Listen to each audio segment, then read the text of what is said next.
Please help me welcome to the stage the kind Leon Logothetis.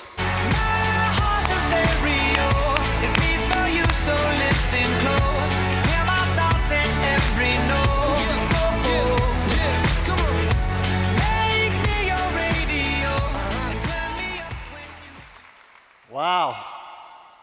Salt Lake City, thank you so much for having me. You may not know this, but I was born in eastern Utah. That's clearly not true.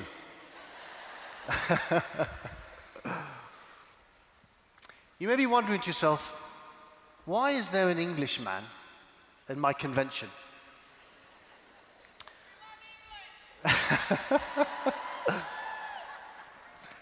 There's an Englishman in your convention who's here to talk to you about something quite profound. The most beautiful thing that each and every one of us in this room can do for another human being is to see them, is to make them feel like they matter, to make them feel the magic that is in each and every one of us. I'm sure there are people in this room that have felt unseen. I know I have felt unseen. And I'm sure there are people, I hope, there are people in this room, or should I say stadium, who felt seen. When you see another human being, you give that human being fuel to be the person they were supposed to be. And the most profound way to see someone is simply to be kind.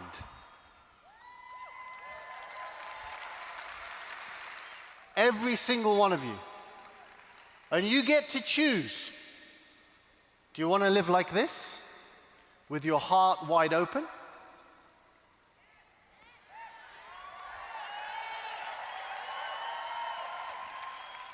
You get to choose, each and every one of us.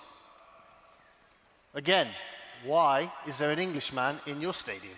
Well, I used to be a broker in the city of London, and I had everything. Okay, I didn't have a private jet, but I was getting there. On the outside, I had it all. On the inside, I had nothing. I was broken, and I was wearing a mask. And that mask told you that I was fine. But I wasn't fine. And I'm sure many of you in this stadium can relate to wearing that mask. Oh, I'm fine. I'm fine. Only when we are touched by someone's kindness, someone's empathy, someone's moment of brilliance where we open up our hearts, do we start truly, truly living. And I remember sitting on my couch in London, and I came up with what I thought at the moment was a brilliant idea. It was a brilliant idea when you're sitting on your couch in London watching TV with a cup of tea in your hand. But my idea was I was going to quit my job and I was going to walk from Times Square to the Hollywood sign, relying entirely on people like you. And that is exactly what I did. And I remember arriving in Times Square and thinking to myself, oh no. What have I done? And I had two choices at that moment. One was to go back home and say to my father, can I have my job back? Not going to happen. Two was find my way to the Hollywood sign, relying on people just like you. And that is exactly what happened. I'm going to tell you a little story, because that journey started me on the journey to being here today. I met this lady in Indianapolis. I was sitting outside on a hotel bench, and I said to her about my story. She had a 1-year-old kid. I told her about what I was doing. She lived in, actually, Chicago, which is 3 hours away. And she turns around, she says to me, "You know what? If you want, find your way to Chicago. Here are the only set of keys to my house. You can sleep on my couch, eat the chili from my fridge, and leave the keys in the flower pot the next day." Now, my inside voice was like, there is something wrong with this woman.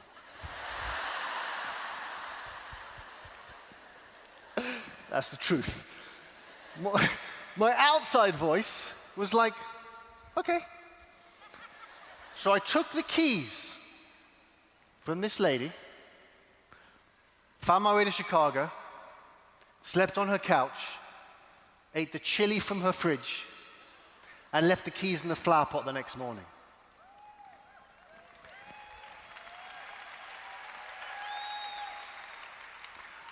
And what that showed me, and I hope shows you, is that there are two worlds. One is here, and the other is here.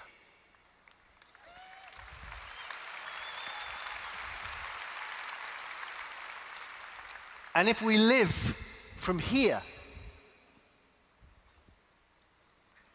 everything changes.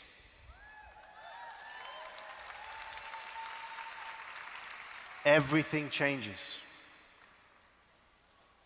And the most beautiful way to get to here is to have another human being treat you like you matter. Sometimes people say to me that kindness isn't real. And I'm like, do you know who you're speaking to? You're speaking to the kindness guy. And they tell me they're cynical. I get it. But we're going to do a little experiment to prove the cynics wrong. I had a teacher called Mrs. Mann.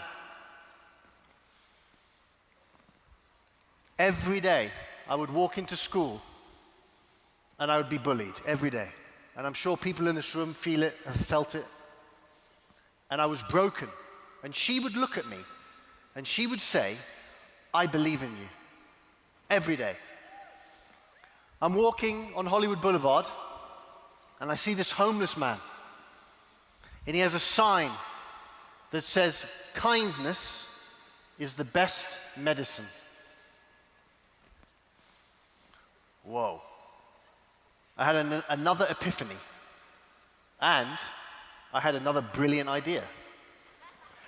I was going to buy a vintage yellow motorbike.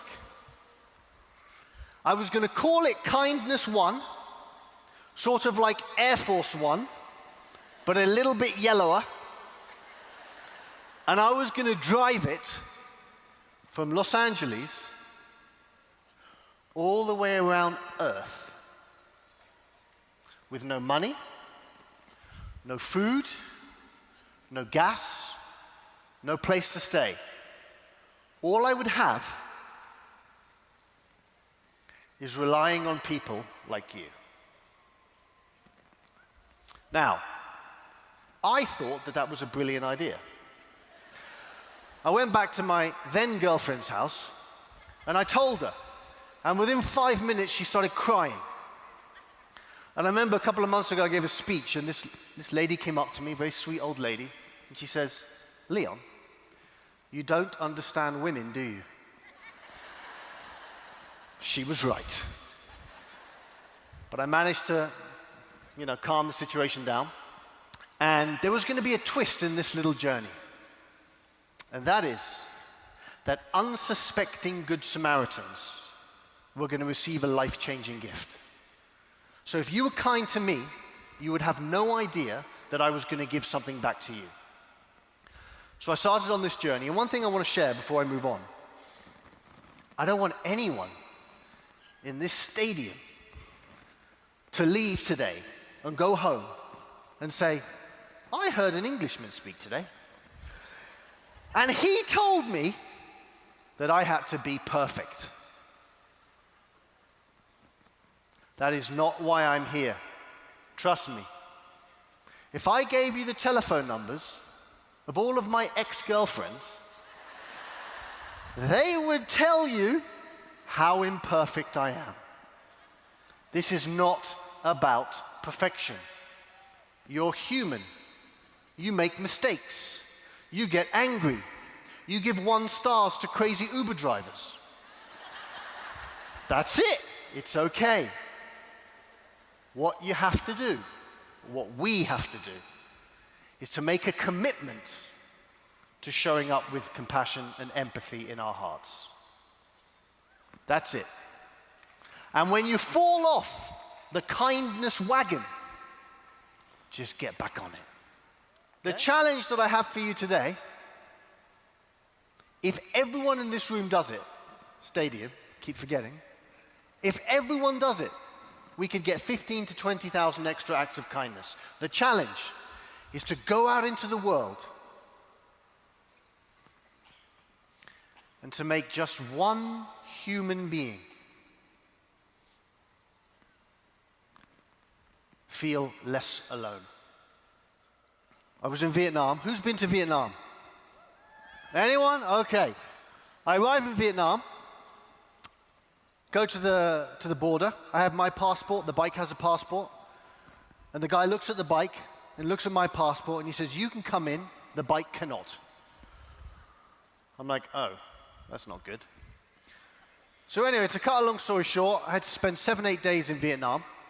And I ended up sitting outside this amazing white building that turned out to be the Opera House. I was having a little bit of a self-piteous English moment. I'm sitting there, and a guy comes up to me and he says, is everything okay? I'm like, not really. I tell him my story. And he says, well, you know what? You're in luck. I am the director of the Ho Chi Minh City Opera House. If you want, you should come to the opera tonight. I'm like, all right. So I go to the opera. He puts me up in the bleachers. Just before the end, he touches me on the shoulder and he says, I think you should go on stage. And I'm like, that's a very bad idea. No worries, all good. He gets me on stage, dresses me up. He says, go and play your heart out. I do. It finishes, and then something profound happens. I get a standing ovation. Now, admittedly, it was a pity standing ovation, but I get a standing ovation, and everything starts to make sense. In that moment, I feel seen. Yes, it's external, but I quickly internalize it. That fuel we talked about earlier, that fuel to live a great life. And then everything starts to make sense. Imagine if every single person in this stadium went out into the world, imperfectly, but went out into the world and lived like this.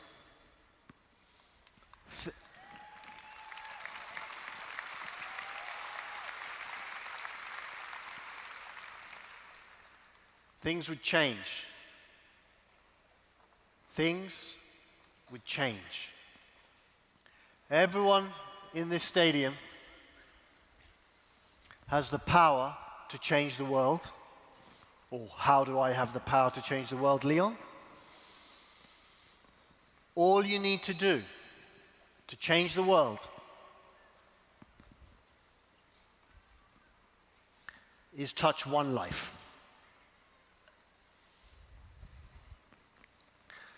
And the most beautiful way to touch one life is to be kind.